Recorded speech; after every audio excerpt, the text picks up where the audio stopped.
hello Philippines, hello Cyprus. So maraming nagtatanong kung may age limit po ba. About po dun sa waitress, barista, chambermaid, or ano pa man, ang edad po ay 25 to 40 years old. With experience talaga ha.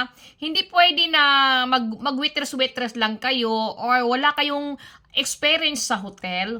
Wag na po kayo mag-apply. Baka kasi po pagdating dito, mahihirapan kayo. So, kailangan talaga work experience po yan.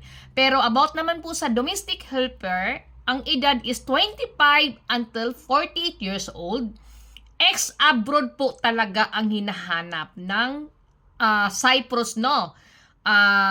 Kahit 48 years old, basta ex-abroad ka, walang problema. Huwag nyo naman po kung i-PM na kayo po ay 56 years old, 54, hindi na po talaga yan tinatanggap dito sa Cyprus. May age limit po yan.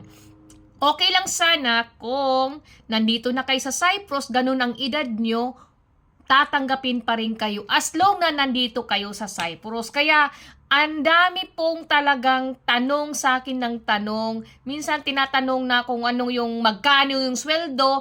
Hindi po kasi pareho ang sahod ng Cyprus. Depende po yan sa employer kung magkano ibibigay na sahod sa inyo. Yun lang guys at maraming salamat.